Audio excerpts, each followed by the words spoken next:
Bonjour, merci beaucoup d'être là. Aujourd'hui, j'aimerais parler d'une part de nous qui a besoin d'être mise en lumière parce qu'on a besoin de lui, on a besoin de lui équilibré et qui collabore avec nous d'ailleurs parce que sans cette partie de nous, c'est impossible de s'autodéfinir, de se différencier, pas dans je suis meilleur que les autres, mais dans la reconnaissance de ses propres dons, de ses propres talents. Et cette part de nous est notre chéri et bien-aimé ego. Il y a des personnes qui croient que l'ego est lié à notre aspect mental. C'est vrai et c'est pas vrai. Enfin, tout a ses deux polarités dans la matière. Oui, l'ego peut utiliser notre aspect mental pour pouvoir expliquer notre monde abstrait, notre monde spirituel, notre monde invisible, mais c'est aussi un outil de notre esprit pour pouvoir vivre, expérimenter les possibles, impossibles, et c'est possible, c'est moi. Euh, c'est expérimenter une petite part de ces grands tout que nous sommes. C'est comme ça que les grands esprits un peut s'expérimenter dans différentes formes, différentes personnes, et pas que dans l'espèce humaine aussi, dans les animaux, dans les plantes, dans les minéraux. Même les singes ont une personnalité divine, les archanges aussi ont une personnalité divine. C'est l'humain qui n'est pas encore aligné. Même les animaux ont une personnalité. Tout le monde a une personnalité. Tout le monde s'est autodéfini comme quelque chose qui fait part de quelque chose de plus grand. Et pas mieux ni pire que l'autre. C'est chacun est là pour une raison. Chacun vivre un aspect différent de ces grands tout que nous sommes. Il faut commencer par dire, par exemple, que les grands esprits, pour pouvoir expérimenter ses parts, ces différentes parts de lui-même, il a dû se diviser, se fractaliser en plusieurs aspects qu'on connaît aussi comme les archétypes. Donc ces différents aspects sont divisés aussi en différents aspects, et c'est là où on peut voir, ou trouver les différents royaumes qui existent et qu'on connaît, nous les humains, comme voilà les royaumes animal, végétal, minéral, humain, angélical. Euh, donc voilà, c'est l'esprit qui s'est fractalisé, on va dire, pour moi, c'est de plus subtil au plus dense possible. Et à votre avis, quelle est la partie la plus dense ou densifiée de cet aspect divin? C'est la matière, c'est la biologie, c'est la technologie de l'esprit. C'est vraiment la concrétisation de cet aspect invisible, de cet aspect abstrait, de cet aspect infini qui est la conscience, qui est les grands esprits. Donc, c'est pour cette raison que nous, les humains, nous aussi, nous avons une personnalité qui, bien sûr, a été déformée, comme tout dans la matière, et qui est basculée dans la identification, comment dire, moi, je crois que je suis que mon personnage, je ne suis pas autre chose. Je crois que je dois combattre, compétir avec les autres pour pouvoir avoir une place dans ce monde. Et les pierres, voilà, c'est qu'on doit détruire l'autre, détruire l'ennemi, ressortir plus que les autres, être plus que les autres. Ça, c'est la déformation de l'ego. Et j'appelle ça l'ego humain, qui est dans un mécanisme des compétitions, des survies. Mais nous avons aussi un aspect égotique divin. Cet ego divin est quand j'aime ma personnalité, je me reconnais en elle, je sais pourquoi je n'ai créé cette personnalité, pourquoi j'ai créé ces corps, pourquoi j'ai créé cette expérience, et je l'expérimente, je la mets au service d'un plus grand nombre de personnes. Parce que je sais que je suis bonne à faire certaines choses, mais je reconnais aussi que les autres sont bons à faire des choses différentes que moi, je ne sais pas faire. Donc c'est là où on est dans une collaboration des égos divins et on n'est pas dans la compétition des égos arrogants humains. Donc je vous invite à utiliser une image qui me parle énormément à moi. En tout cas, pour moi, c'est la meilleure image que je peux donner à mon ego. Et c'est un dragon.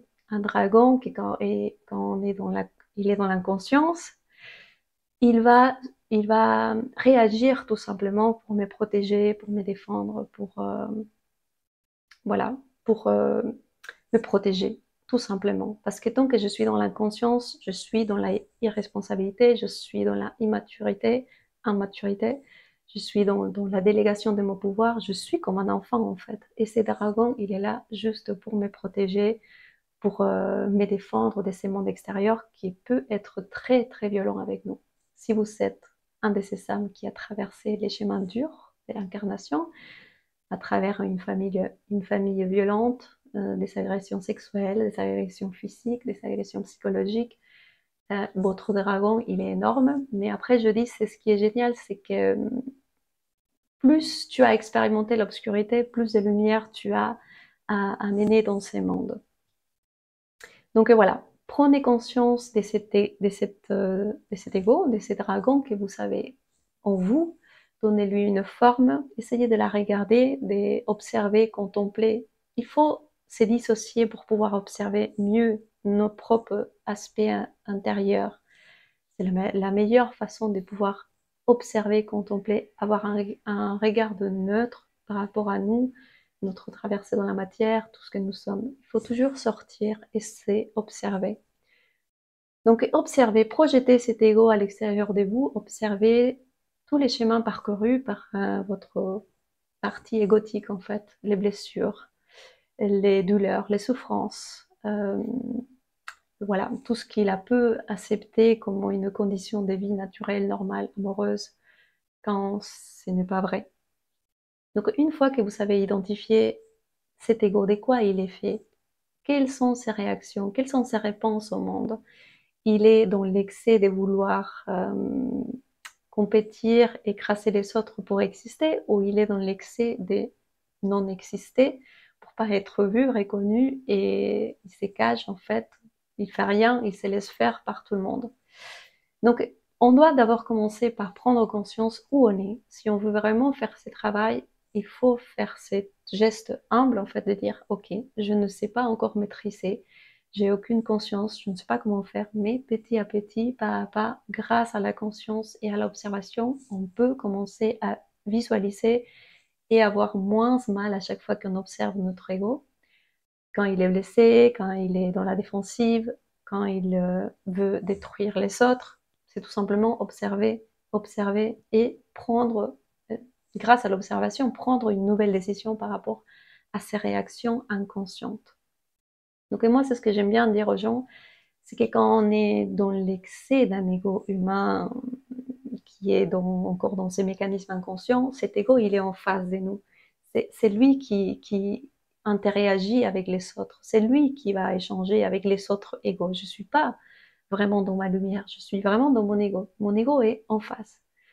Mais si je prends conscience, si je le regarde droit dans les yeux et je vois à travers lui tout ce qu'il a traversé, tout ce qu'il a vécu, tout ce qu'il a appris, tout ce qu'il a enregistré en lui, et je le laisse me traverser, je ressens sa douleur, je ressens sa souffrance, je ressens ses mécanismes, je ressens tout ce qu'il est, je le laisse me traverser et je le mets derrière moi, il devient une force qui va sortir quand j'aurai besoin, parce que j'ai pas les moyens, j'ai pas les outils pour les faire avec ma propre conscience. Là, je fais appel à mon ego pour me défendre si je suis en danger. Mais si je n'ai pas besoin que lui il réagisse, parce que je suis pleinement présente, je suis pleinement ici, pleinement consciente de moi, de mes blessures, de tout ce que voilà, je peux cumuler comme expérience, il est et il sera toujours derrière moi avec ses ailes dépliées, attentive à voir si il faut qu'il agisse pour me protéger. Mais comment je suis responsable, comment je suis éveillée, je suis pressante, je peux agir moi en pleine conscience. Je n'ai pas besoin d'utiliser ces mécanismes inconscients qui est notre personnalité, notre ego. C'est son rôle. C'est pour ça que lui, il existe. Il n'existe pas là pour faire ce qu'on fait jusqu'à présent entre nous. La guerre d'ego, la compétition, l'arrogance, voilà, se sentir mieux, pire que les autres. Tout ça, ça fait partie d'une ancienne mentalité, d'un ancien mécanisme de survie. Il faut sortir petit à petit de tout ça et commencer à être plus dans une, comment dire, dans l'intégration de tous ces parts de nous. La première pour moi c'est l'ego, la deuxième c'est l'âme. Bon, il y a encore d'autres choses à travailler sur nous, mais déjà commencer à travailler avec son ego c'est énorme. On a besoin de lui aussi pour pouvoir accomplir notre mission de vie autant qu'âme ici dans la matière. Lui, il peut aussi voilà, m'aider à mieux définir qui je suis, aussi me délimiter, créer des limites, des barrières, m'autodéfinir et foncer là où il faut que j'aille, en fait, parce que je suis sûre de moi, je suis sûre de ma lumière, je suis sûre de mes talents, je suis sûre de... Et je n'écrase pas les autres, encore une fois, je suis moi, juste.